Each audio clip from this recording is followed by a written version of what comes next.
आदिसम। कल जो सुबह है, कल बैसाख पर्व था, तो आप सबको बैसाख की हार्दिक शुभकामनाएं सर्वप्रथम तो।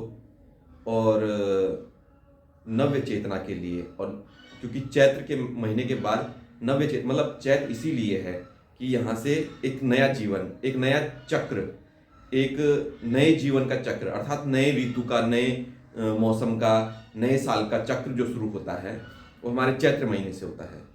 तो क्योंकि जो हमारा पंचांग है, एक तो कैलेंडर हो गया, एक पंचांग हो गया, जो वास्तविक में हमारा कैलेंडर था, पंचांग जिसके हिसाब से हम चलते थे, तो वो जो है वो हमारी भारत की ऋतुचर्या है। जो कैलेंडर है वो जैसे आपका जो ठंडे प्रदेश हो गए, जैसे जो पश्चिम में, जो पश्चिम एशिया के बाहर जो पश्चिम क्षेत्र है, वहाँ चूंकि ठंड ज़्यादा पड़ती है, तो वहाँ की जो ऋतु बदलती है वो दिसंबर के बाद बदलती है। तो वहाँ इसीलिए नया साल जो है दिसंबर के बाद जनवरी में लगता है, 1 जनवरी से। लेकिन हमारी जो जीवनचर्या है, हमारा जो ऋतुचर्या है, हमारे जब मैं पढ़ रहा था तो हमको पता था कि 6 ऋतुएं होती हैं। लेकिन जब हम आगे पढ़ते हैं, जब हम थोड़ा अपने शास्त्रों की ओर जाते हैं, जब हम ज्योतिष की ओर जाते हैं, व्याकरण और अन्य वेदों की ओर जाते हैं, तो जो उसमें लिखा गया है, तो जब हमारे ऋषि मुनियों ने रिसर्च की होगी इस पे, तो उन्होंने उसमें 15 ऋतुचर्या, अर्थात साल भर में मौसम 15 बार बदलता है।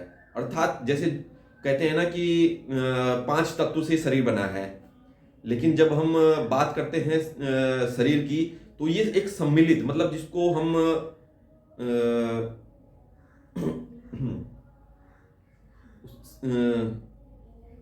उस भाषा में, गणित की भाषा में बोले तो प्रायिकता, पढ़ा होगा आप लोगों ने प्रायिकता। ये एक गणित का एक चैप्टर है प्रायिकता।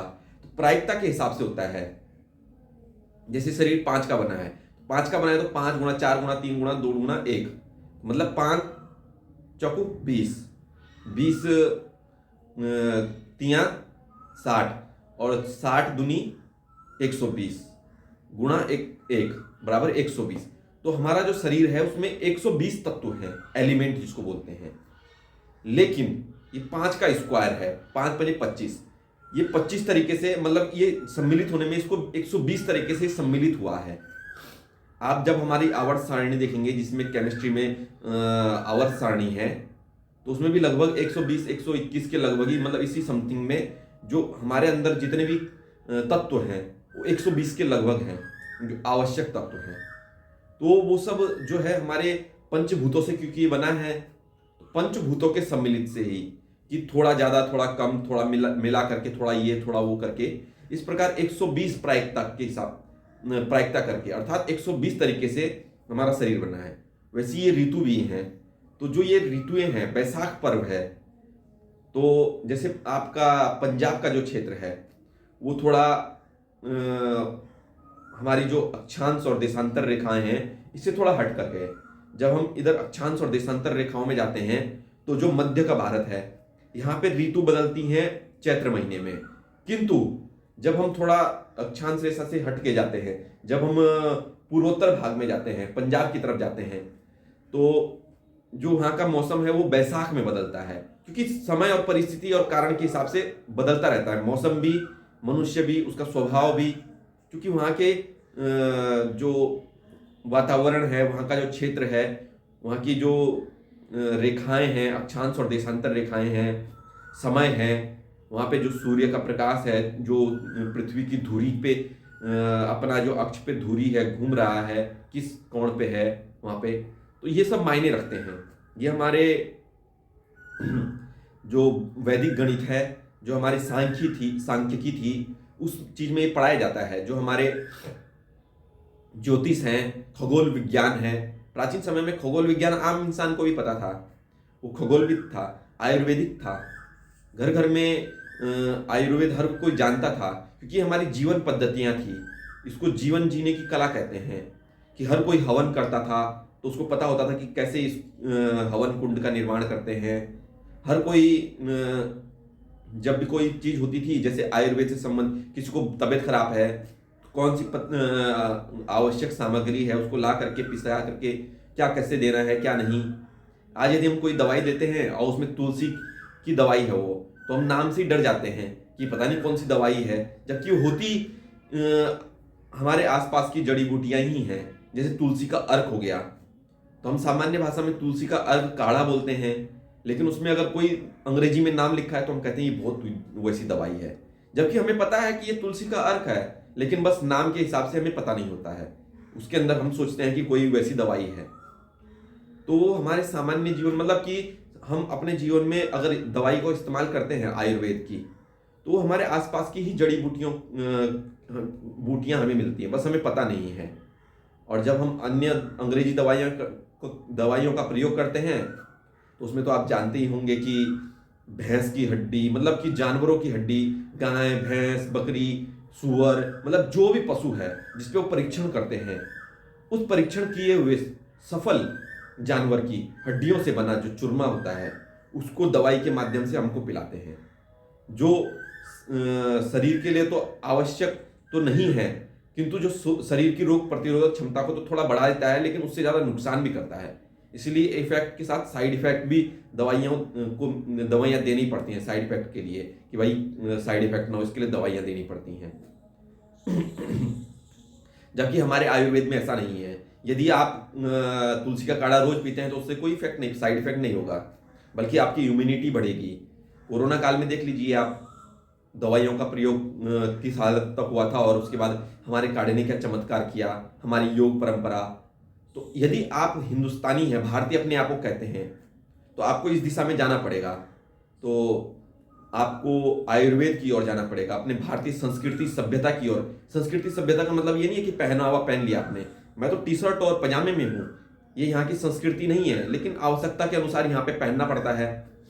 तो संस्कृति और संस्कार कपड़ों से नहीं मिलता है, ये मैं मानता हूँ, लेकिन अगर जो संस्कार और संस्कृति आपके स्वभाव से, मानवता से, आपके शरीर से झलके, आपके प्रेम से झलके, वही संस्कृति और सभ्यता मूल है, वही मूल है संस्कृति और सभ्यता का। ये तो आवश्यकता के अनुसार, मान लीजिए मैं इसकी जगह कुर्ता पजामा पहन लूंगा, तो मैं यदि सफाई करने जाऊंगा तो उसमें धूल लग जाएगी, सफ़ेद से वो पूरा एकदम गंदा हो जाएगा, वो भी 1 घंटे में अगर मैं सफाई। लेकिन इसमें ऐसा है, इसमें गंदा भी होता है तो दिखता नहीं है, यदि मैं सफाई भी करता हूं तो इसमें झाड़ सकता हूं, और उसमें ऐसा है झाड़ेंगे भी तो हल्का गंदा हो जाएगा। तो ये समय परिस्थिति के अनुसार बदल सकता है। जब ऐसी आवश्यकता पड़ेगी तो मैं अपने आप बदल दूंगा, जब मेरे को लगेगा कि नहीं अब आवश्यक है बदलना। तो मेरे ऊपर है, कपड़े बदलना मानव के ऊपर है, निर्भर है कि वो कैसे पहनता है, क्या पहनता है, कैसे पहनता है, कैसे रहता है। बस हमारी दृष्टि सही होनी चाहिए। दृष्टि कैसे सही होगी? हमारी जो सभ्यता है, हमारे जो संस्कार हैं, उसके द्वारा ही। अब सामने से एक महिला गुजर रही है, वो आपकी बहन है, और वो हाफ कपड़ों में है, मान लीजिए नीचे नेकर पहना है, ऊपर से भी जो भी पहना है ठीक ठाक पहना है, तो हमारी जब दृष्टि आती है तो हमारी बहन होती है, तो हम कहते हैं कि यार कोई देख तो नहीं रहा है, ये तो नहीं कर रहा है, हमारी बहन है, हमारी बहन है। वहीं पे अगर कोई दूसरी लड़की जाती है तो हमारे मन से अंदर से काम वासना जागृत हो जाती है, हम कहते हैं वाह क्या लड़की है, काश। मतलब हमारे अंदर की जो चेष्टा है वो बहन, सामने बहन है तो बदल जाती है, और सामने कोई अन्य लड़की है तो कैसे अपने आप काम वासना जागृत हो जाती है। मतलब हम क्या है, वो संस्कार हमें दिए गए हैं कि बहन है तो ही लड़की को सही नजर से देखना है, और अन्य कोई लड़की है तो उसको गलत नजर से देखना है। तो नजर किसकी खराब है? हमारी ना, उसकी तो नहीं खराब है, वो तो अपने जा रही है, लेकिन हमारी नजरों ने कह दिया नहीं ये तो ऐसे। हम फिर उसके बाद क्या कहते हैं, इन्होंने कपड़े ऐसे पहने हैं, इन्होंने वैसे करा है। नजर हमारी खराब है, गलत हम करते हैं, और उसके बाद उसको उस पर ठोक देते हैं गलती।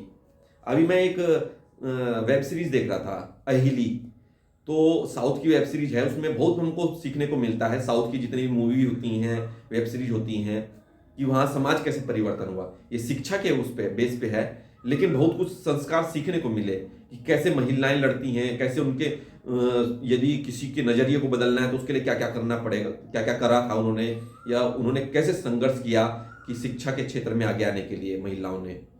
तो ये संघर्ष किससे है? संस्कृति और संस्कारों से नहीं, हमारी और हमारी अंदर की अहम भाव जो है, अहंकार जो है, कि कहीं ये हमारे दायरे से बाहर ना निकल जाए, हमारा जो इनके ऊपर अधिकार है वो उससे बाहर ना निकल जाए ये महिलाएं। तो आज जो स्थिति हमारी वही है। हम चाहते हैं कि ये हमारे अधिकार क्षेत्र में हो। हम कहें कि यहाँ पे पोछा लगाओ तो पोछा लगाएं, चाहे वहाँ पे सही साफ ही क्यों ना हो, हमें नहीं झुकना पड़े, हमें पोछा लगाना नहीं पड़े। अब मैं बैठा हूँ यहाँ पे, मेरा काम है कि मैं अपने कमरे को साफ रखूँ। वहीं मैं अगर किसी सफाई वाले को बुलाता तो उसके ऊपर मेरा अधिकार होगा, मैं कहूँगा नहीं यहाँ से भी ये देखो गंदा है, इसको मारो, इसको मारो, इसको मारो।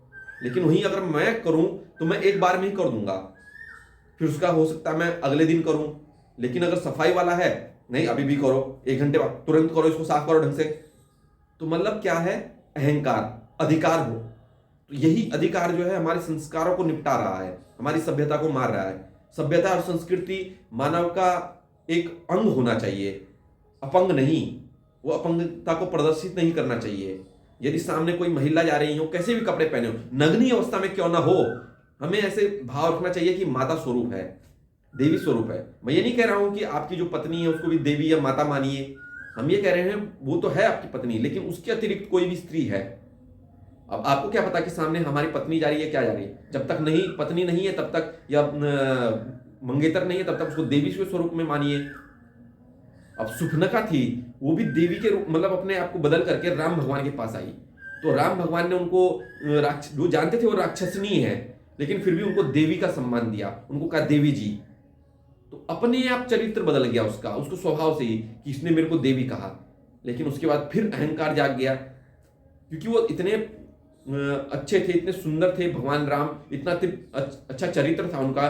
त्रिलोक में वो एक ऐसे मानव व्यक्ति थे, ऐसे मर्यादा पुरुषोत्तम थे। तो स्वभाव सी बात है कि उसको पाने की इच्छा होगी।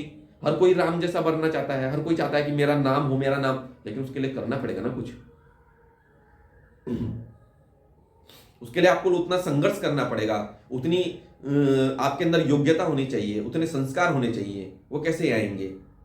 पहले आपको उतना संस्कार मिलना भी तो चाहिए, आपका परिवेश, और आपको अपने आप को सुधारना पड़ेगा ना, अपने आप को उस चीज में ढालना पड़ेगा। तो ये तो हुई हमारी मानवता की बात। तो इसको बदलने के लिए आपको पहले खुद को बदलना पड़ेगा, अपने नजरिए को बदलना पड़ेगा। जैसा आप सोचते हैं, देखते हैं, वैसे ही आप हो जाते हैं। क्योंकि आपकी सोच में अगर मोच है तो सामने आपको गलत सोच ही आपके आएगी। और यदि आपकी सोच सही है, आपके विचार सही हैं, आपकी दिशा सही है, नजरें सही हैं, तो आप एक नग्न स्त्री को भी माता स्वरूप मानेंगे। ये शरीर ही तो है। शरीर क्या हो गया तो कपड़े नहीं पहने? जब पैदा होते हैं आप, कोई छोटी लड़की पैदा होती है, क्या वो कपड़ों के साथ होती है? कोई लड़का पैदा होता है तो कपड़ों के साथ होता है? नहीं। तो ये शरीर ही तो बड़ा हो रहा है। गायें हैं, गधे हैं, घोड़े हैं, ये कपड़े पहनते हैं, तो हम इनको क्यों नहीं गलत नजर से देखते हैं? हमारी सोच गलत है, हमारा जो दायरा है वो गलत है। यदि आपके आसपास के लोग गलत हैं तो उनको सुधारिए। नहीं सुधार सकते हैं, आपका चुंबकीय क्षेत्र कमजोर है, तो वहां से हट जाइए।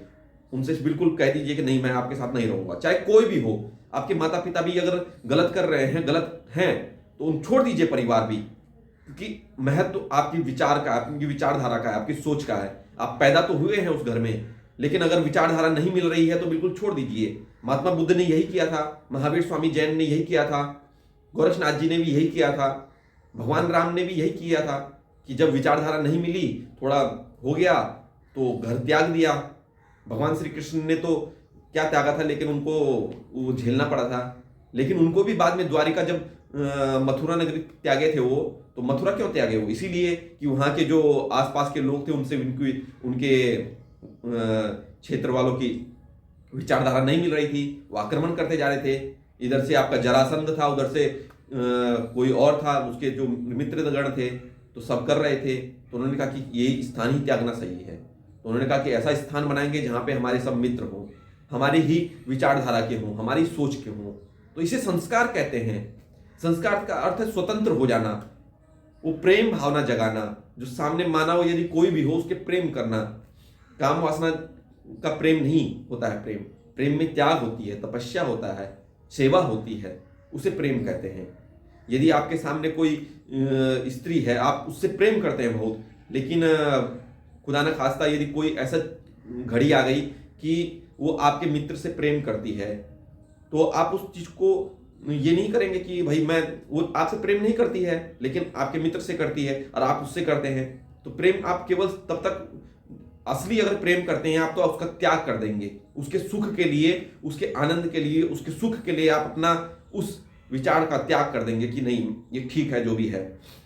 और यदि आपकी सोच गलत है, आपकी विचारधारा गलत है, आपके अंदर वैसे संस्कार नहीं है, तो आप उसको पाने के लिए पूरा संघर्ष लगा देंगे। आपने देखा होगा मूवियों में ऐसा ही होता है, लेकिन जो गलत होता है अंत में उसकी हानि ही होती है। जो सही होता है भले वो कि पूरी फिल्म में बीच से लेकर या शुरू से लेकर अंतिम समय तक वो पूरा क्यों ना उसको संघर्ष का सामना करना पड़ा हो, बुरे से बुरे संघर्ष का सामना करना पड़ा हो, लेकिन अंत में विजय सत्य की ही होती है। यही फिल्में दिखाती हैं, लेकिन हम लोग सीखते नहीं हैं। फिल्मों में संस्कार बहुत ये उत्तर भारत की फिल्मों में जो बॉलीवुड है उसमें संस्कार तो कहाँ दिखाते हैं, संस्कृति कहाँ दिखाते हैं, लेकिन दक्षिण भारत की मूवियाँ देखेंगे आप, उसमें संघर्ष और संस्कार ये दोनों हैं। तो मैं जब गया तो कल बैसाख पर्व था, तो सुबह सुबह मैंने सोचा कि आनंद बाबा जी के यहाँ वहाँ माता जी के और बाबा जी के दर्शन कर लेंगे। तो जब मैं वहाँ के लिए गया तो टेम्पू से पहुँचा, महेसरा पहुँचा। उसके बाद देखा तो बगल में उनके घर के बगल में बाबा जी और के घर में बगल में ही मंदिर है, तो वहाँ पे पूजा चल रही थी।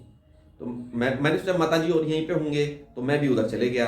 देखा तो सभी महिलाएं परिक्रमा कर रही थी, मैं भी परिक्रमा कर लिया। मैं रास्ते से 1 किलो अंगूर ले गया था बाबा जी और के लिए। तो मेरे हाथ में कुछ नहीं था, मैं प्रसाद ही लेके गया था, बस वही मतलब कि अंगूर लेके गया था। तो मैंने सोचा प्रसाद है तो यहीं पे दे देते हैं। तो मैंने मंदिर में ही मंदिर में प्रसाद देकर उसके बाद परिक्रमा करके वापस आ गया। तो इधर आया तो पता चला बाबा जी की तबीयत खराब थी। तो पूछा तो पता चला बुखार है आजकल, क्योंकि लू चल रही है बहुत ज़्यादा, दोपहर में एकदम बहुत गर्म हो गया है। तो अपने आप ही मौसम बदलने के कारण थोड़ा तबीयत खराब, मैंने कहा बाहर मत जाइए ऐसा ऐसे। तो हमारी चर्चा शुरू हुई फिर हमारे भारतीय संस्कृति पे। जैसे कि मैंने कहा कि मैं तो आजकल मतलब 1.5-2 साल से तांबे के लोटे में ही गर्मियों में पानी पीता हूँ, क्योंकि तांबा ऐसी चीज़ है जो उसमें अगर कोई पानी में कोई केमिकल वगैरह है तो वो उसको खींच लेता है। हमारी ज़मीन में जितने भी केमिकल हैं, जितने भी वो दूषित जल है उसको भी साफ कर देता है और उसकी शुद्धता को बनाए रखता है जो तांबा है। और जब उसका पानी आप पीते हैं तो आपके शरीर का पूरा शोधन कर देता है, इतनी क्षमता होती है। पहले आपने देखा होगा कि तांबे के सिक्के चढ़ाए जाते थे, अब तो जो आम सिक्के हैं वो भी चढ़ाते हैं, लेकिन पता नहीं है लोगों को कि वो तांबा या पीतल ही चढ़ाते थे, क्योंकि वो पानी को शुद्ध करता है तांबा। तो इसीलिए पानी के तांबे के मटके में तो वही बात हुई कि पहले हमारे घर में भी बल, बाबा जी बोले कि पहले हमारे घर में भी बल पीतल, तांबा और फूल के बर्तन थे, उन्हीं में भोजन बनता था, उन्हीं में खाते थे, उन्हीं में पीते थे।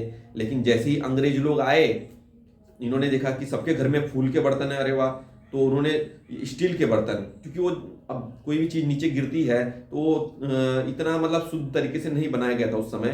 तो फूल होता था तो उस समय कमजोर वाला फूल होता था, तो नीचे गिर के टूट जाता था या उसमें दरार पड़ जाती थी।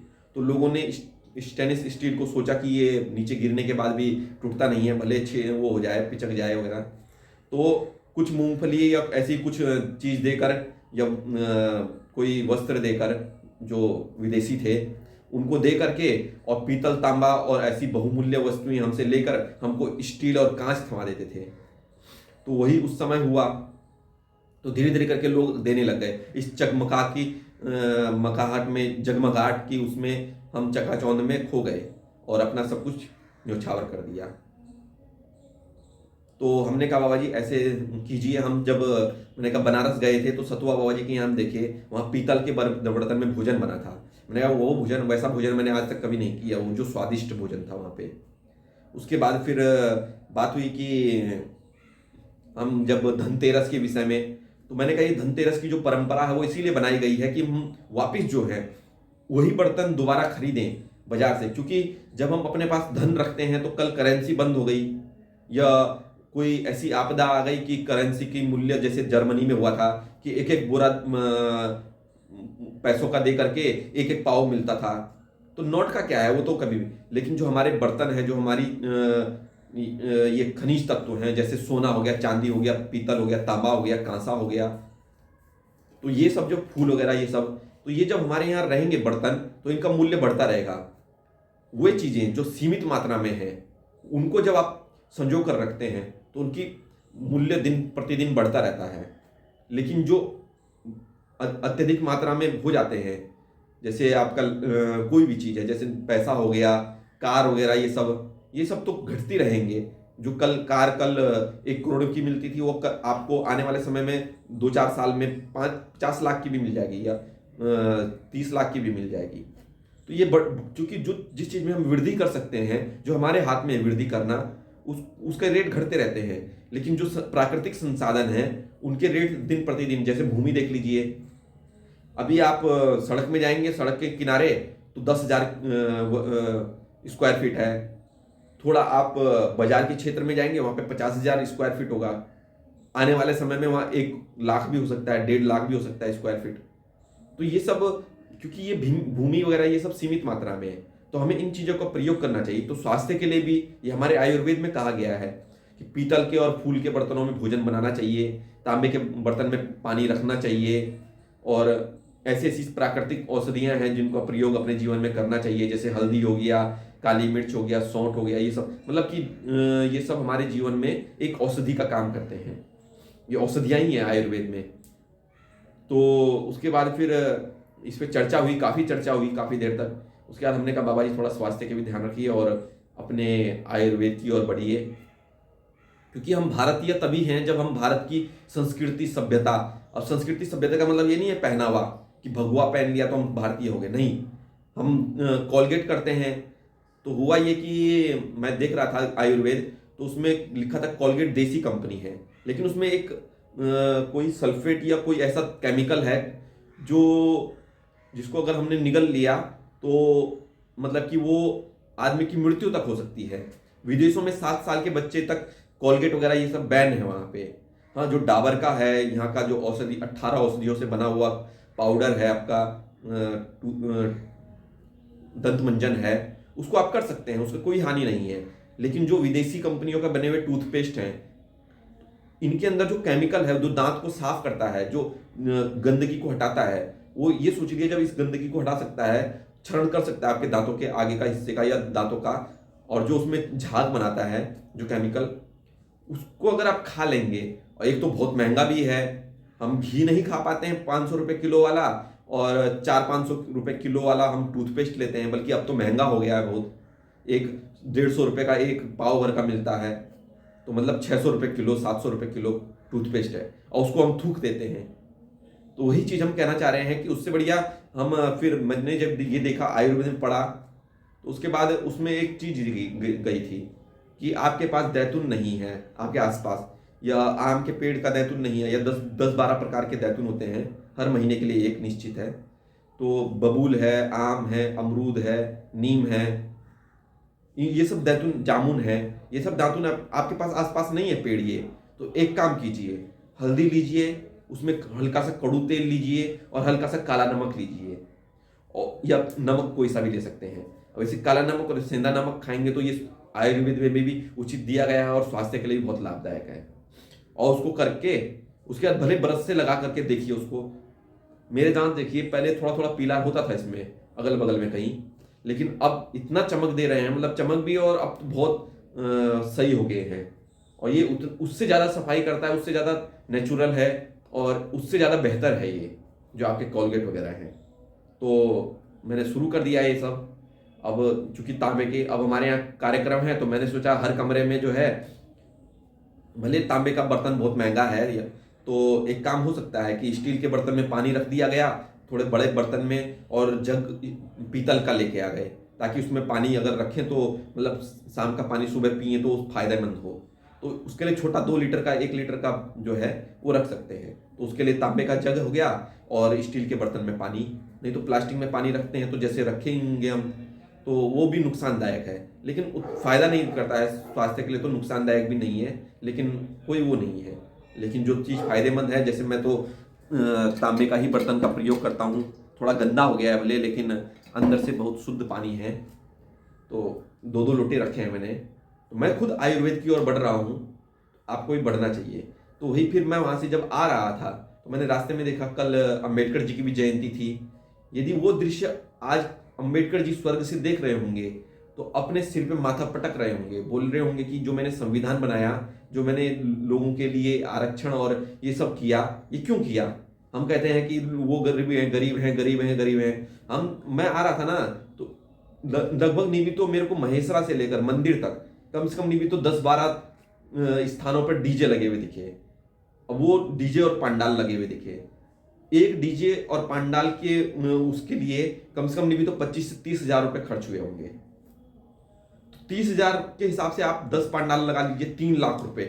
मतलब महेसरा से लेकर के केवल 7 किलोमीटर की दूरी तक 3 लाख रुपए, 3 लाख रुपए खर्च किए गए पंडाल और धूम धड़ाके। वो जो वायु प्रदूषण कर रहा था ना डीजे, उसमें इतने बड़े बड़े डीजे लगा रखे थे उन्होंने, बहुत सारे। मतलब आदमी जैसे ही वहां से उस डीजे के आगे से कोई गाड़ी आ रही थी, वो आ रही थी, इतना प्रभावित हो रहे थे लोग, एकदम कान बंद करके आना पड़ रहा था। वायु प्रदूषण भी कर रहे थे और बिना किसी बात के वहां पे बज रहा था। तो ऐसे मनाते हैं अम्बेडकर जयंती। वही मैं सोच रहा था कि 3 लाख रुपए बर्बादी, मतलब पैसे की भी बर्बादी कर रहे हैं और समाज में वायु प्रदूषण भी फैला रहे हैं। और कुछ खाएंगे पिएंगे वहां पे, थूकेंगे वहां पे, तो जल प्रदूषण और अन्य प्रदूषण भी वहां पे फैला रहे हैं, वायु प्रदूषण वगैरह, ध्वनि प्रदूषण तो फैला ही रहे हैं। तो जब 7 किलोमीटर के अंदर रोड में ऐसा है, तो 7 करोड़ किलोमीटर के अंदर कितना होगा? पूरे भारत में कितने पंडाल लगाए होंगे, कितना वो किए होंगे धूम धड़ाका बिना बात के। तो वही चीज मैंने देखा, तो रो रहे होंगे ऊपर से अम्बेडकर जी कि मैंने किस लिए इनको ये सब सिखाया है और किस लिए इनको संविधान दिया है और किस लिए मैं जागरूक करना चाह रहा था, लेकिन हो नहीं पाए। लोग बस अपने उसमें दिखावे में लग गए। यदि उन्हीं पैसों से, मैंने एक वीडियो देख रहा था, एक लड़के का जन्मदिन था, तो उसने क्या किया कि जन्मदिन था उसका, तो वो एक स्थान पे जा रहा था, देखा कि एक माताजी थी तो भीख मांग रही थी।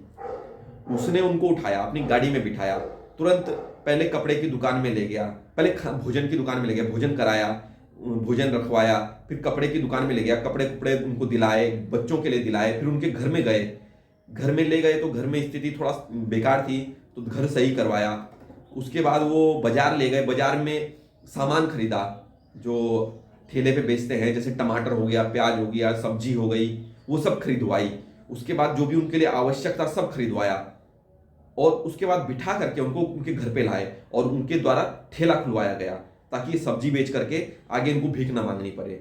अब वो माताजी अकेली थी शायद, कि बच्चों के साथ ही जो भी रहा होगा, लेकिन ये इसी को मानवता कहते हैं, इसी को संस्कार कहते हैं, यही हमारी संस्कृति है। ये जो भीख मांगने की प्रथा है ना, ये अंग्रेजों ने हमको दी है। वहां क्या होता था कि बच्चे पैदा करके छोड़ दो, माता पिता को छोड़ दो। अब 18 साल के बाद बच्चे बड़े हो गए, उसके बाद जहां मर्जी वहां घूमे, जहां मर्जी वहां जाए। वहां अनाथालय, जो कॉन्वेंट स्कूल होते थे वो अनाथालय होते थे। हमारे यहाँ कॉन्वेंट स्कूल खुला रखे हैं, ये अनाथालय हैं। हमको अनाथ बना रखे हैं ये लोग, और हम कहते हैं नहीं हमारे बच्चे वहां जाएंगे कॉन्वेंट में।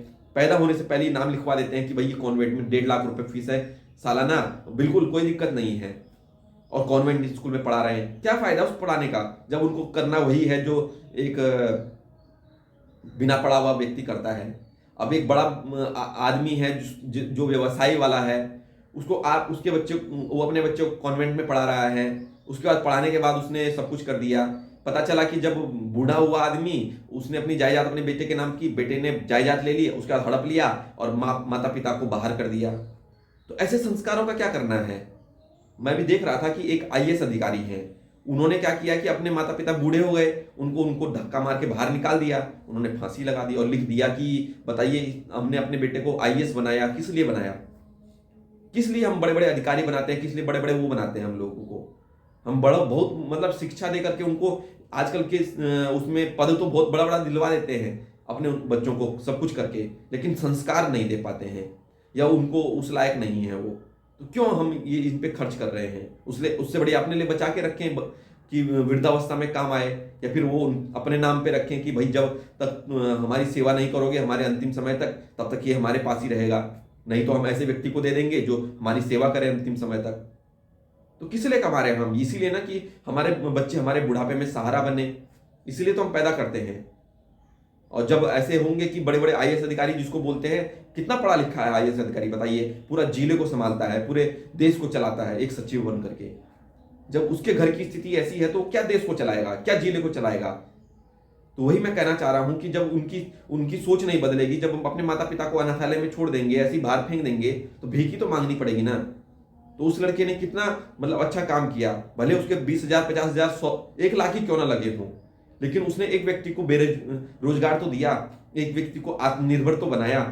ऐसे ही हमारे पास यदि पैसा है और हमारा जन्मदिन है तो हम केक काटने की जगह उसको समाज की सेवा में लगाएं।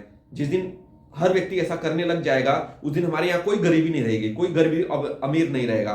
अमीर व्यक्ति पैसों से अमीर हो सकता है, लेकिन उसके अगर मन में संस्कार नहीं है, वो मानवता उसके अंदर नहीं है, तो किस बात का अमीर है? वो तो गरीब से भी बदतर है, वो तो पशु से भी तुच्छ है। पशु तो फिर भी अपने मालिक का वफादार होता है। कुत्ता ही देख लीजिए, गाय ही देख लीजिए, भैंस ही देख लीजिए, कोई भी जानवर है, यदि आप उसको अपने बच्चे की तरह पालते हैं, पोसते हैं, तो वो आपका वफादार होगा। चाहे वो कैसा भी जानवर हो, कोई भी जानवर हो, वो आपका वफादार होगा अंतिम समय तक।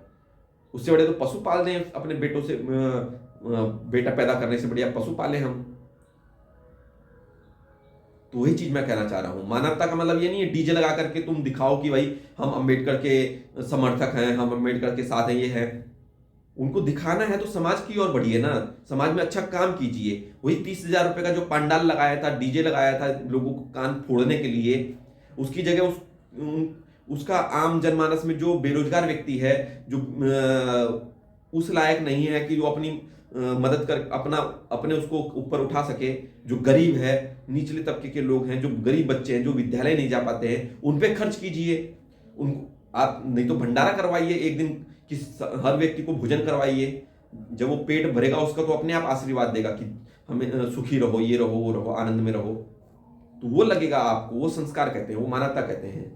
ये थोड़ी ना कि डीजे बजा दो, ये कर दो, एक तो दिखावा हो गया केवल कि हम दिखा रहे हैं, और केवल एक दिन का, कल तक का। आज कौन पूछेगा उनको? कोई भी नहीं। लेकिन वहीं वो भोजन कराते, लोगों की सेवा करते, तो कल उनको आदर होता, कल उनको 10 लोग पूछते, भाई हाँ यार इसने किया था ऐसे, इन्होंने किया था ऐसे, इनके उसने अम्बेडकर जी के उसमें समर्थन में इन्होंने ऐसे किया था। आज बदलाव हो रहा है अम्बेडकर जी के कारण।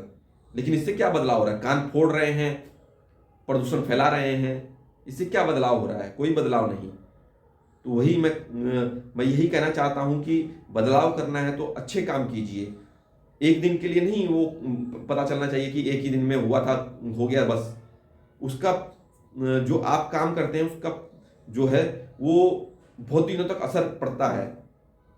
तो वो असर जब अच्छा असर होगा, समाज में अच्छा प्रभाव पड़ेगा, बहुत दिनों तक अच्छा प्रभाव जाएगा, वैसा काम कीजिए। समाज को बदलना है तो सबसे पहले अपने आप को बदलिए, अपनी नजर को बदल दीजिए। तो उस लड़के ने जो काम किया, जो सेवा का काम किया, उस माता जी ने उसको आशीर्वाद दिया, वो वास्तव में मानवता है, वो संस्कार है, वो संस्कृति है हमारी। ये नहीं कि कपड़े बदलने से और हम धूम धड़ाका कर दें, डीजे बजा लें, ये संस्कार नहीं है, संस्कृति नहीं है। इसको तो हम अपनी अहंकार भाव कहेंगे, अपना अभिमान कहेंगे कि भाई अपने अभिमान को दिखाने के लिए हम डीजे बजा रहे हैं, ये कर रहे हैं कि भाई हम कर रहे हैं, हम ये कर रहे हैं, दिखावा कर रहे हैं, फोटो टांग दिए, उसको कर दिए। लेकिन उनका जो मार्गदर्शन था, उनके जो विचारधारा थी, उनकी जो सोच थी, उनके कार्य करने की शैली थी, समाज को बदलने की, गरीब की सेवा करने की, वो तो कहाँ की आपने? करना है तो सेवा कीजिए। सेवा से बड़ा कोई धर्म नहीं है। धर्म का अर्थ ये नहीं है कि जाति संप्रदाय या जो तुम बौद्ध धर्म के हो, सिख धर्म की, ये धर्म नहीं है, ये संप्रदाय है, ये पथ है, पथ प्रदर्शन आपको सही मार्ग दिखाता है। ये कोई धर्म नहीं है। धर्म है जो आपका कर्तव्य है, जो आपके कर्म हैं, जो सेवा है आपकी, वही आपका धर्म है। यदि आप जवान हैं, सेना पे हैं, फौज में हैं, तो आप एक क्षत्रिय हैं, एक क्षत्रिय धर्म का पालन कर रहे हैं, अपने बाहुबलों का पालन करके, का प्रयोग करके देश की सुरक्षा में हैं, वो क्षत्रिय धर्म है। आप ज्ञान का प्रचार प्रसार कर रहे हैं, बच्चों को ज्ञान दे रहे हैं, शिक्षा दे रहे हैं, तो आप ब्राह्मण हैं। आप व्यवसाय कर रहे हैं, समाज के सेवा के लिए एक व्यवसायी व्यक्ति हैं, तो आप वैसे हैं। आज आप सेवा में लगे हैं तो शूद्र हैं, और शूद्र से बड़ा कोई नहीं होता है। यदि हम किसी के आगे झुकते हैं तो सबसे पहले उसके चरण छूते हैं। तो किसका महत्व है? चरणों का। क्योंकि हमारे जितने भी संस्कारों का और विचारों का जो समाहित होता है, जैसे घड़े में सबसे पहले पानी डालते हैं या घड़े में पानी पड़ता है तो सबसे पहले नीचे तलहटी, उसकी तलहटी में पानी पड़ता है, तलहटी भरती है। तो वैसे ही जैसे हमारे अंदर संस्कार है, अच्छे विचार, अच्छी सोच, अच्छा नजरिया होता है, तो सबसे पहले हमारे चरणों के अंगूठे में जाता है वो चीज। जो अंगूठे को छूता है उसके अंदर वही विचारधारा, वही सोच, वही चरण के स्पर्श से, उस अंगूठे के स्पर्श से उसके अंदर प्रभावित होता है। जो हमारा शिष्यत्व या हमारी जो हमारे आशीर्वाद को ग्रहण करता है। इसलिए हमारे देश में प्रथा थी कि चरण छूते थे लोग, चरण नहीं छूते थे तो ऐसे में प्रणाम करते थे। इसका अलग महत्व है, ये स्वयंत्व का है, प्रणाम का है, आशीष का है, अभिनंदन का है। सबसे पहले हमें, नहीं तो उस लायक का व्यक्ति है तो उसके चरण और वो भी अंगूठों को छूना चाहिए, क्योंकि अंगूठे के अंदर सद्गुण होते हैं, सद्विचार होते हैं। और घुटनों के अंदर कहा गया है यमराज का वास होता है। यमराज मतलब जो हमारे बुरे विचार हैं, बुरी वो हैं, वो हमारे घुटनों में जाम हो जाते हैं। जो घुटने छूता है उसके अंदर बुरे विचार, बुरी भाव जो है, बुरी आचरण जो है हमारा उसके अंदर प्रभावित हो जाता है। इसलिए कभी भी अंगूठों को, पैर के अंगूठों को छूना चाहिए। वो शूद्र के समान है, लेकिन सबसे ज्यादा महत्व उन्हीं का है। हर हमारे, जैसे हमारे हर शरीर का अपना महत्व है। यदि पैर चलना छोड़ देंगे, उनमें कोई जख्म हो जाएगा तो पूरा शरीर ही बेकार हो जाएगा। हाथों में जख्म हो जाएगा तो हम सही से काम नहीं कर पाएंगे। वो हमारी बुद्धि में, हमारे मस्तिष्क में, हमारे सिर में चोट लग जाएगी तो हम सही से निर्णय नहीं ले पाएंगे। हमारा पेट ढंग से भरा नहीं होगा या पेट में कोई दिक्कत हो गई होगी तो पूरा शरीर ही बेकार हो जाएगा, चल नहीं पाएगा ढंग से, बीमारी फैल जाएगी। तो मतलब हर हमारे शरीर का जैसे हर हिस्से का महत्व है, वैसे ही हमारे चरण का, वैसे ही हमारे हर धर्म का, हमारे जाति संप्रदाय का महत्व है। बस हमारा नजरिया सही होना चाहिए, नहीं तो वो जाति संप्रदाय अपने में सही है। कर्म के अनुसार जाति बनती है, धर्म और उसके आचरण के अनुसार नहीं। उसका कर्म मायने रखता है, धर्म या जाति संप्रदाय में तुच्छ भावना नहीं। तो इस चीज को, सोच को हम कैसे बदलना पड़ेगा? अपनी सोच को बदल के, अपने संस्कारों को सही दिशा में ला करके, अपने आचरण को बदल करके, अपने अंदर की भावनाओं को बदल करके। इसके लिए हमें क्या करना पड़ेगा? हमें ग्रंथों को, वेदों को, शास्त्रों को पढ़ना पड़ेगा, अपनी पुरानी संस्कृति को, अपने पुराने संस्कारों की ओर बढ़ना पड़ेगा, बड़ों की सेवा करनी पड़ेगी, हमें अपने संस्कारों को वापस आना पड़ेगा, अपने माता पिता की सेवा करनी पड़ेगी। माता पिता से बढ़कर कोई नहीं है, जिन्होंने तुमको पैदा किया है, पाला है। यदि वो पैदा नहीं करते तो तुम इस संसार में नहीं होते। तो संसार में हो किसके कारण? माता पिता के कारण। इसीलिए मातृ देवो भव, पितृ देवो भव, आचार्य देवो भव हमारी संस्कृति में कहा गया है। और गुरु ब्रह्मा, गुरु विष्णु, गुरु देवो महेश्वरा, मतलब कि सबसे बड़ा, ईश्वर से भी बड़ा गुरु है और उससे भी बड़ा माता पिता है। तो इसीलिए कहा गया है, अच्छे माता पिता संस्कारवान हमें संस्कार दे रहे हैं तो उसको ग्रहण करके सही दिशा में जाना चाहिए। भले आपके माता पिता कैसे भी हैं, लेकिन बुढ़ापे का सहारा आपको बनना पड़ेगा। यदि आप बुढ़ापे का सहारा नहीं बनेंगे तो कल आपको इसका फल भुगतना पड़ेगा। जब आप ही अपने माता पिता की सेवा नहीं करेंगे तो कल आपके बच्चे कैसे कर सकते हैं? वो कहते हैं ना कि जलती हुई अग्नि जो है, जब हम लकड़ी किसी चीज को जलाते हैं तो पीछे की ओर ही आती है, अंत में वो हाथ ही जलाती है। तो इसलिए हमें अगर अपने आप को सही रखना है तो टॉर्च बनानी पड़ेगी, टॉर्च पकड़नी पड़ेगी, ताकि वो रोशनी करती रहे आगे, लेकिन हाथ को न जलाए। तो इसके लिए कैसे करना पड़ेगा हमको? हमें अपने आचरण को, अपने स्वभाव को, अपनी विचारधारा को बदलना पड़ेगा। सबसे पहले जब हम खुद बदलेंगे, खुद हम अपने माता पिता की सेवा करेंगे, कल हमारे बच्चे भी वही संस्कार लेके हमारी सेवा करेंगे। यदि मैं आपकी किसी की सेवा करूंगा, कल वो दुगना रूप से मेरी सेवा करेगा। तो कहते हैं ना, जो बोओगे वही पाओगे। आज आप अगर केवल एक दाना गेहूं का बो रहे हैं, कल पूरी बाली आपको मिलेगी। आप अगर 1 किलो गेहूं बो रहे हैं, कल आपको 1 कुंटल से अधिक गेहूं मिलेगा। मतलब जितना बोओगे उसका कई गुना अधिक आपको मिलेगा। वो मिलने की बात नहीं है, यहाँ पे बात ये है कि आप बोते कैसे हैं, कैसे आप बोते हैं।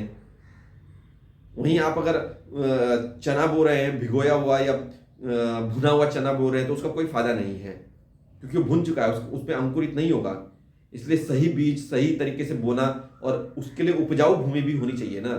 अब ऐसी जगह आप बो रहे हैं जहाँ पे भूमि उपजाऊ ही नहीं है, आप सेवा तो कर रहे हैं, लेकिन ऐसे व्यक्ति की जिसको आवश्यकता नहीं है।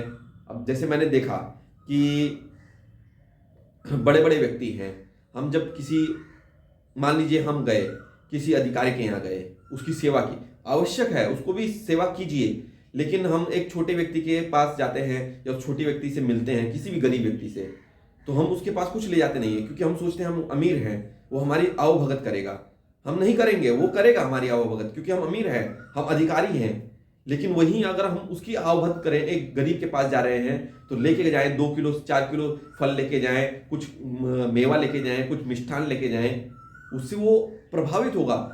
कल वो भी आपके पास आएगा तो सेवा करने के उद्देश्य से आएगा, सेवा भाव से आएगा, प्रेम भाव से आएगा।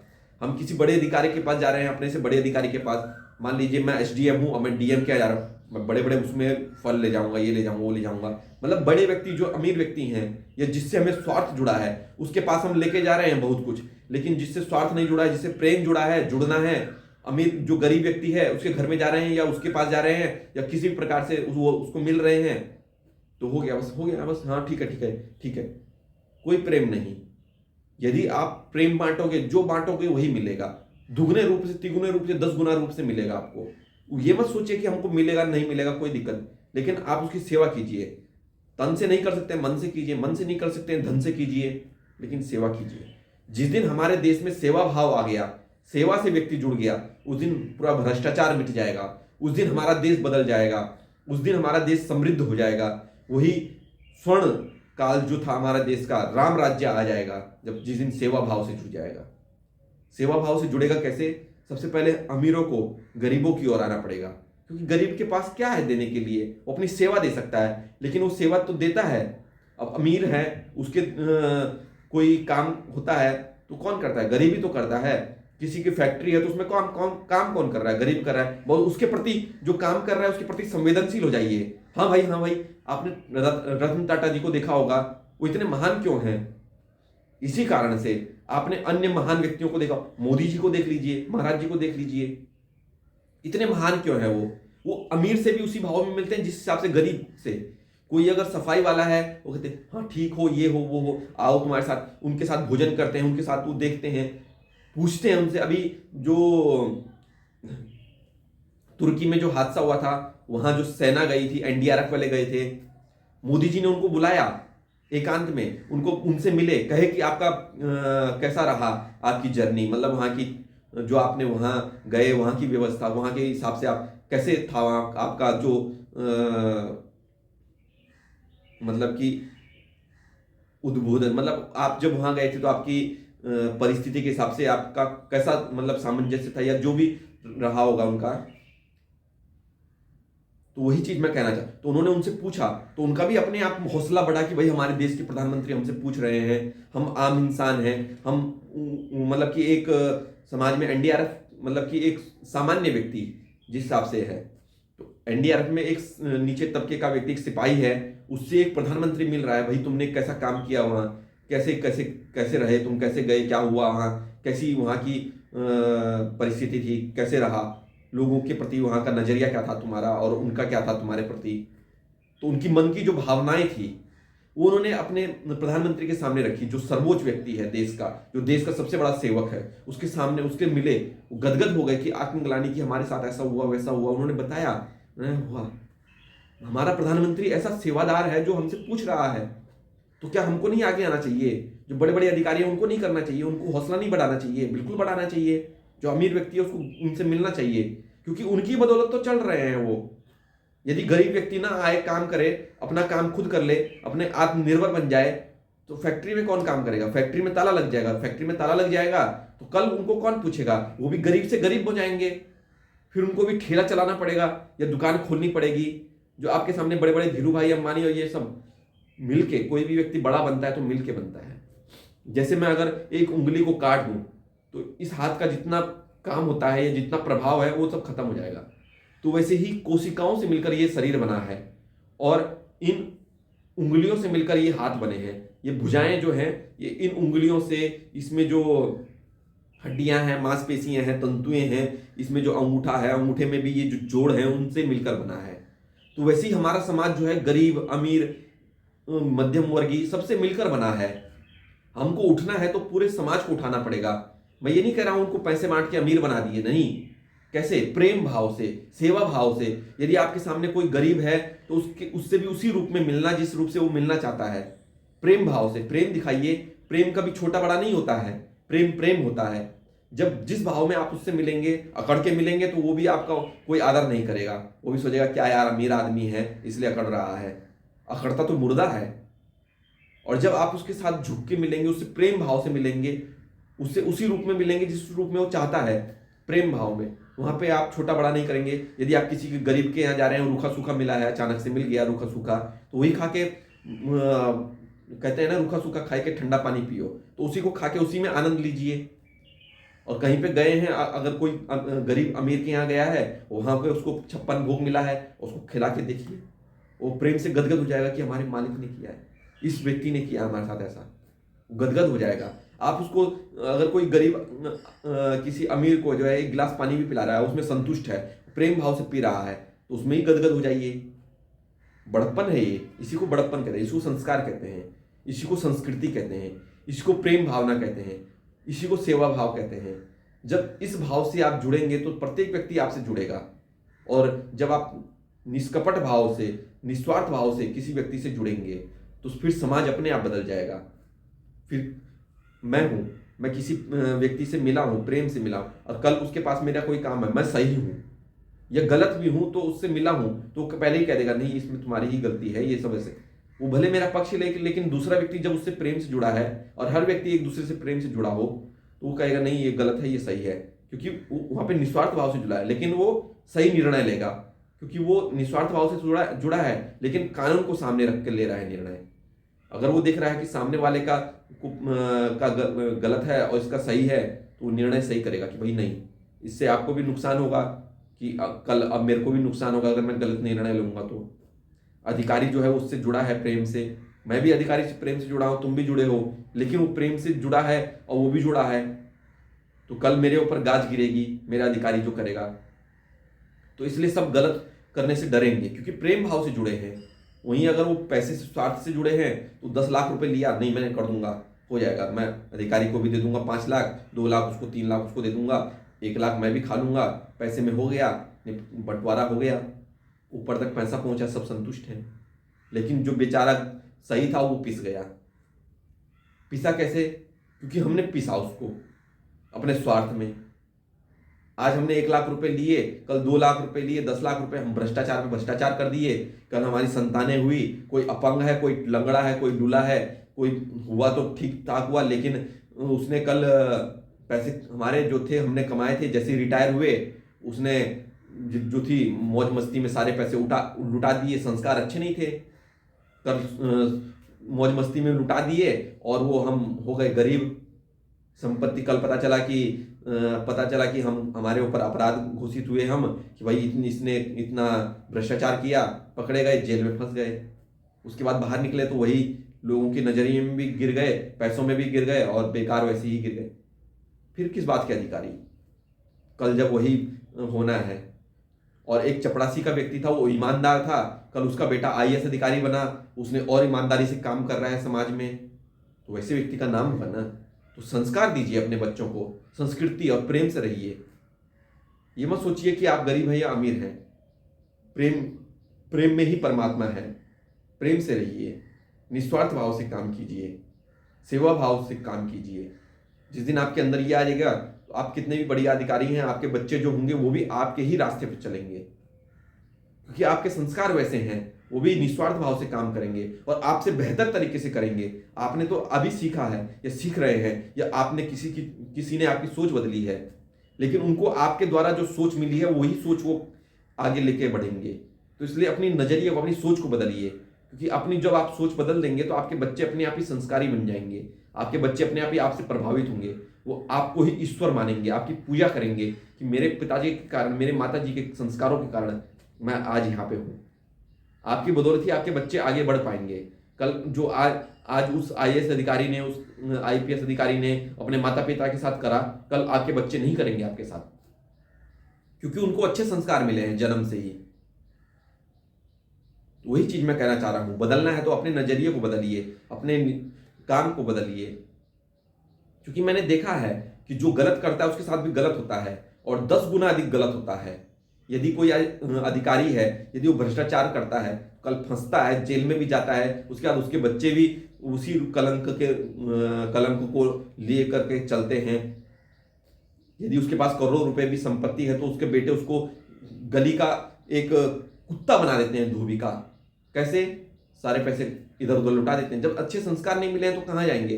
कोई पब में जाएगा, कोई ठेके पे जाएगा, कोई कहीं जाएगा, कोई अय्यासी करेगा, कोई कुछ करेगा, कोई काम वासना में पीड़ित होकर के वेश्या खाने में जाएगा। मतलब हर कोई अपने शरीर के लिए, अपने सुख भोग के लिए कहीं ना कहीं मुंह मारता फिरेगा। और जब ऐसे संस्कार पहले से ही दिए हैं, भाई आप भ्रष्टाचारी हो, आपने घूस लेते हो, घूस लेकर के कमाई की है, तो वो क्या अच्छे संस्कार देंगी? वो भी तो बेकार है। तो वो बेकार ही तो करेंगे आपके बच्चों पे, वो जब लगेंगी। आप अच्छे स्कूल में, कितने भी बड़े स्कूल में पढ़ा देंगे, लेकिन नहीं, उसका फल जो है भुगतना पड़ेगा आपको। वो भी बेकार होंगे, संस्कारवान नहीं, कुसंस्कारी होंगे, और उसका नुकसान आपको भरना पड़ेगा। कल आपको दर दर की ठोकरें खानी पड़ेंगी। हो सकता है कि जो आईएएस अधिकारी ने अपने माता पिता के साथ किया, उसके माता पिता के कर्मों के कारण वो हुआ हो, तो उसको माता पिता को पता नहीं था, आज रो रहे थे या मर गए तो अपने कर्मों के कारण, क्योंकि अच्छे संस्कार नहीं दिए उन्होंने। वो भी कल ऐसे ही रहे होंगे, आज बुढ़ापा आया, नहीं नहीं हमारे बच्चों को करना चाहिए था हमारे साथ ऐसा। कर्मों का फल तो मिलता है ना। या फिर जैसे भी रहे होंगे उनके, वो नहीं जानते हम, लेकिन उनको संस्कार देना हमारा काम है। जो जैसे बोता है वैसे काटता भी है। तो आप अगर सही तरीके से करते हैं, सही तरीके से अपने बच्चों को रखते हैं, अपने काम में सही तरीके से अपने कर्म करते हैं, अपने ईमानदारी से काम करते हैं, तो आप, कोई नहीं आपके बच्चों को आगे बढ़ने से रोक सकता है। आपके बच्चे वो काम कर देंगे कि आपको फक्र होगा अपने बच्चों पे, और कल आपका जो बुढ़ापा आएगा उसका सहारा बनेंगे वो। मैंने देखता हूँ ऐसे व्यक्ति जो गरीब हैं, जो एक सिपाही मात्र हैं, लेकिन अपने माता पिता की अंतिम समय तक सेवा की। हमारे यहाँ एक अजय बाबा जी हैं, ये भी पुलिस में है, वो बड़े महाराज जी के समय से यहाँ पे सिपाही हैं, लेकिन मैं इतना यकीन से कह सकता हूँ कि बड़े बड़े अधिकारी उनके सामने फेल हैं। इसलिए उनके अंदर जो संस्कार हैं, मैं यहाँ उनके घर पे जाता हूँ तो माता जी को, उनके पत्नी जो है, उनके बच्चे जो हैं, जो संस्कार दिए हैं उन्होंने, पैर छूना, ये मतलब कि जो संस्कार है उनके, वो देखने लायक हैं। और उनकी जो पिताजी थे वो 100 कुछ साल तक जिए थे, 100 साल तक जिए थे, उन्होंने उनकी जो सेवा की। और उनकी माताजी अभी मतलब कि लगभग 100 कुछ साल तक जी थी, और अभी भी उनकी सेवा करते थे। उनकी बताते हैं माताजी की वो अंदर ही जो है वो जो टट्टी पेशाब है अंदर ही कपड़ों में कर देते थे, तो हम उनकी साफ सफाई करते थे, कि उनकी सेवा में लगे थे अंतिम क्षण तक।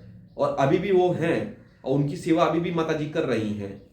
अब तो आप लगा सकते हैं इसको क्या बोलते हैं, संस्कार। तो जैसे उन्होंने, उनके माता पिता ने अपने माता पिता के साथ किया होगा, आज वही संस्कार उनको दिए हैं। और महाराज जी से इतने करीबी से जुड़े हैं, तो मैं ये नहीं कह रहा हूं महाराज जी से किस से जुड़े, लेकिन उनके संस्कारों के कारण जुड़े हैं। वो ऐसे ही नहीं जुड़े हैं। बड़े बड़े आईएएस अधिकारी, आईपीएस अधिकारी आते हैं, वो नहीं जुड़ पाते हैं महाराज जी से इतना करीबी, मतलब करीब, मतलब प्रेम भाव से जुड़े हैं। ये नहीं कह रहे हम वो उस स्वार्थ भाव से जुड़े हैं, वो प्रेम भाव से जुड़े हैं। महाराज जी भी उनको बहुत मानते हैं, किस लिए? क्योंकि वो प्रेम भाव से जुड़े हैं, स्वार्थ से नहीं। यदि यहाँ पे कोई चीज गलत हो रही है तो तुरंत आके महाराज जी, मतलब कि महाराज जी से पहले वही सबसे पहले कहेंगे, नहीं ये हमारा मंदिर है, ये हमारा घर है, यहाँ पे ये ऐसा नहीं होना चाहिए, गलत हो रहा है, ये सब वो सब। तो क्या है, ये प्रेम ही तो है। यदि कोई गरीब व्यक्ति है, उसके साथ कोई बदसलूकी करता है कोई अमीर आदमी, तो तुरंत आके बोलेंगे नहीं ये मंदिर है, ये ऐसा है वैसा है, यहाँ पे ऐसा नहीं होना चाहिए, यह समाज में भी हो रहा है। तो ऐसे व्यक्ति आके तुरंत उस व्यक्ति का साथ देंगे जो सही है। तो ये संस्कार है, वही मैं कहना चाह रहा हूं, उसके अंदर जो संस्कार है, उनकी संस्कृति जो है वो साफ झलकती है, और हर व्यक्ति उनके सामने नतमस्तक होता है।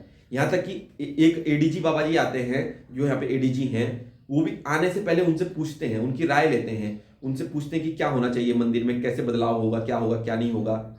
और वो महाराज जी से जुड़े हैं और महाराज जी की राय लेते हैं। तो वही मैं कहना चाह रहा हूं कि एक दूसरे से प्रेम से जुड़े हैं, तो उनका भी आदर है, सम्मान है समाज में। एक ईमानदार व्यक्ति है, उसको वो ईमानदारी जो है वो संघर्ष करके मिलती है। वो 10 बेईमान व्यक्तियों के आगे संघर्ष करता है। जिस दिन ये संघर्ष खत्म हो जाएगा, हर व्यक्ति ईमानदार हो जाएगा, उस दिन अपने आप ही हर एक दूसरे की इज्जत करना शुरू कर देंगे।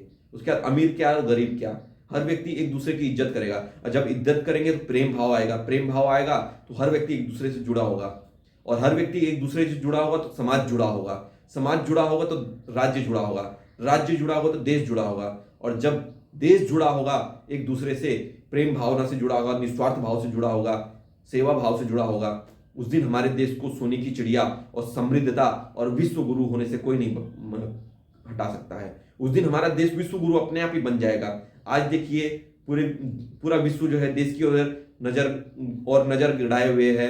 हर कोई भारतीय संस्कृति, भारतीय परंपरा को अपनाने की चेष्टा कर रहा है, शांति की ओर, समृद्धि की ओर जाना चाहता है। हमारे आयुर्वेद की ओर आना चाहता है, तो कैसे होगा ये? जब हम इस ओर आगे बढ़ेंगे, आयुर्वेद में रिसर्च करेंगे, हम स्वतंत्र होंगे। स्वतंत्र होने का मतलब है कि हम इन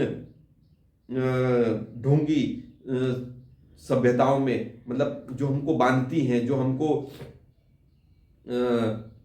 उस नजरिए से बांधती हैं, जो हमारी परंपराएं हैं, बेकार परंपराएं, रूढ़िवादी परंपराएं हैं, जब वो हमको बांधती हैं संस्कार के रूप में, संस्कृति के रूप में, जिस दिन ये बेड़ियां टूट जाएंगी, रूढ़िवादी सोच टूट जाएगी, जिस दिन हर व्यक्ति समृद्ध होगा, हर व्यक्ति स्वतंत्र होगा, अपना नजरिया रखता होगा, सामने यदि कोई नग्न स्त्री भी आ जाए तो उसके प्रति देवी स्वरूप हो जाएगा, उसका सिर झुक जाएगा कि भाई देवी है, ये तो साक्षात शरीर है, लेकिन वो देवी स्वरूप उनको मानेंगे। उस दिन हमारा देश देखिएगा पूरा विश्व गुरु बन जाएगा। हमारी सोच, बड़े बड़े मंदिरों में आपने देखा होगा नग्न स्त्रियां हैं, नृत्य करती हुई स्त्रियां हैं, तो वो क्या है? वो यही बताना चाह रहे हैं मंदिर के द्वारा, पुराने जो हमारी संस्कृति थी, हमारी सभ्यता थी, हमारे जो लोग थे, हमारे ऋषि मुनि यही बताना चाह रहे थे कि सामने जो मन है उसको अपने वश में रखिए, अपनी इंद्रियों को अपने वश में रखिए, कि सामने अगर नग्न स्थिति भी हो तो हमको माता स्वरूप, देवी स्वरूप दिखे। वही चीज मैं कहना चाह रहा हूं कि अपनी संस्कृति को बचाना, अपनी सभ्यता को, तो आपको अपनी दिशा में अपने वास्तविक स्वरूप को पहचानना पड़ेगा। धन्यवाद आपका इतना सुनने के लिए। आदेश।